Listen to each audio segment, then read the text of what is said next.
So I've recently picked up my practice again after quite really since the beginning of the pandemic.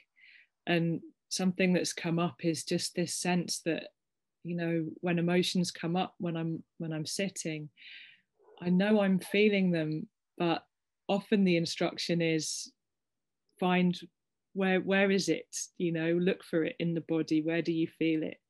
And I struggle with that, and in that struggle, I find I lose whatever stillness or kind of calmness I had found before, and then these doubts start to creep in. Am I just completely dissociated from my body?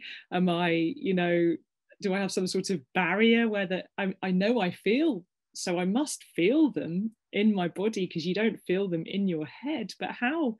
Anyway, so I feel like I'm getting myself tied up in a bit of a knot with this one thing, and I just wondered if you had any advice. Yeah, well, thank you, because a lot of people have that same challenge that we give all these instructions, with rain, investigate, find it in your body, and so on. And it's sometimes very vague.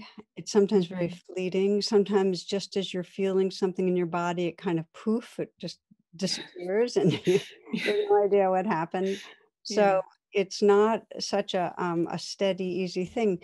But I did Okay. hear you say that.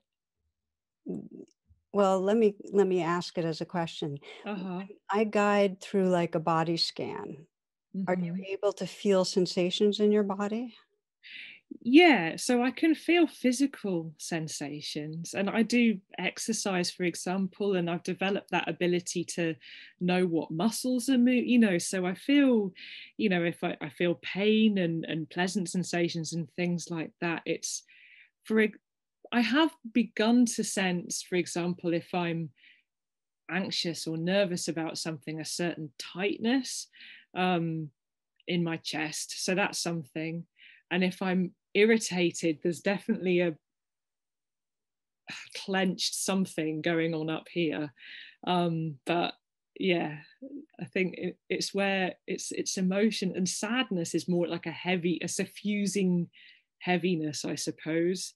But it's reassuring to hear you say that sometimes it is a very vague sensation, and that perhaps I'm not alone in sort of struggling to pinpoint it. Yeah, and one of the things that will push it away is as soon as you get the mindset of, "Oh, this might be challenging, this might be a struggle, and this is something I should do," Yeah. it's gonna be harder.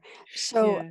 what I'd invite you to do is shift the frame of reference to just curiosity, just to notice Okay. how much can I find the correlation of this? What is it like in my body? Is there anything I can notice? And do it through the day, not just when you're sitting.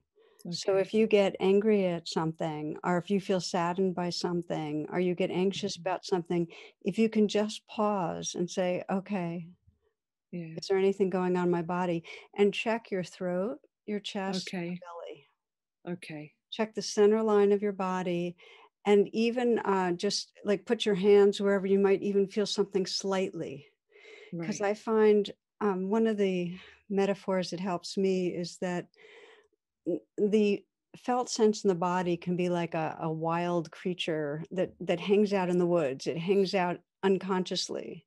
Yeah. And in order for it to come into the light of awareness, there needs to be a certain kind of a welcome.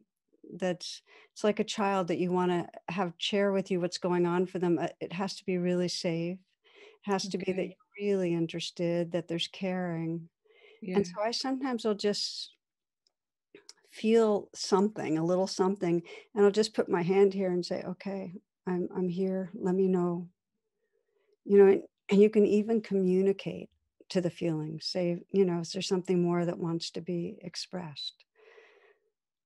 Thank you. These are That's tricks, but so mostly not helpful. to worry because I'm Yeah. listening to you and I have no concerns about you. Like I feel like you're on a really good track. You seem very, no, you seem clear Thank you. and awake and, and honest with yourself.